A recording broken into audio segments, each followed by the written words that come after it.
আপনি কি কখনো নামাজ পড়ে উঠে নিজেকে প্রশ্ন করেছেন, আল্লাহ আমার এই নামাজটা কবুল করেছেন নাকি আমি শুধু রুকু সেজদা করে চলে এসেছি? আমরা অনেকেই 5 ওয়াক্ত নামাজ পড়ি, সময় মতো পড়ি, সুন্দরভাবে পড়ি, কিন্তু সত্যি করে বলুন, আল্লাহর দরবারে দাঁড়ানোর সে অনুমতি কি আসলে আমাদের মাঝে আসে? নাকি শুধু শরীরের নামাজ, কিন্তু মন ঘুরে বেড়ায় দুনিয়ার চিন্তায়? আজকের এই ভিডিওটা আপনার চোখ খুলে দিতে পারে। এই ভিডিওটিতে আমি বলবো 5টি স্পষ্ট ও বাস্তব লক্ষণ, যা দেখলে আপনি নিজে বুঝে যাবে আপনার নামাজ আল্লাহর দরবারে গ্রহণযোগ্য হচ্ছে কি না। আর 5 নাম্বার লক্ষণটিতে এমন কিছু দেখবেন যেটা হয়তো আপনি আগে কখনো শুনেননি। এটা আপনার নামাজ, আপনার আখিরাত, এমনকি আপনার ঈমানকে বদলে দিতে পারে। তাই প্লিজ ভাই ও বোনেরা, ভিডিওটা একবার হলেও পুরাটা মন দিয়ে দেখুন।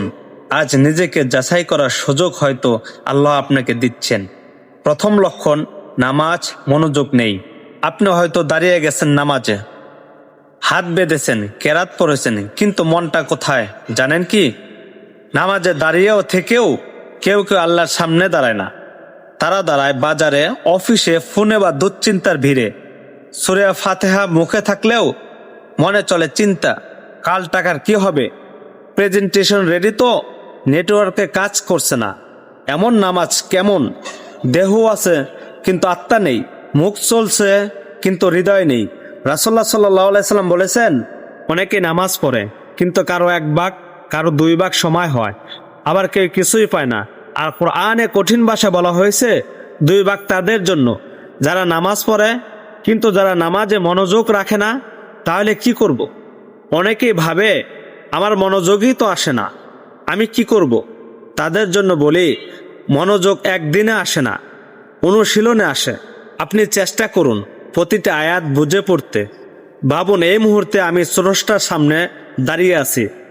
আপনার অক্ষমতা আল্লাহকে জানান। মনোযোগ ছুটে গেলেও আবার ফিরান। নামাজ কেবল দায়িত্ব নয়, এটা আল্লাহর সাথে দেখা করার সময়। এই দেখা যেন মনের দেখা হয়, শুধু শরীর না। তাই আজ থেকে চেষ্টা করুন আল্লাহর সামনে মন দিয়ে দাঁড়াতে। তাহলে আসবে সেই প্রশান্তি যেটা দুনিয়া কোথাও নেই। দ্বিতীয় লক্ষণ, নামাজ পড়েও পাপ কাজ করেন, পরিবর্তন আনেন না। আপনি নামাজ পড়লেন কিন্তু নামাজ শেষে কি করলেন? মিথ্যা কথা, গীবত, অহংকার, হারাম কন্টেন্ট দেখা, সব যেন আগের মতনই চলছে। তাহলে প্রশ্ন আসে, নামাজ কি পরিবর্তন আনছে? আল্লাহ স্পষ্ট কোরআনে বললেন, ইন্নাস সালাতা তানহা আনিল ফাহশাই ওয়াল মুনকার।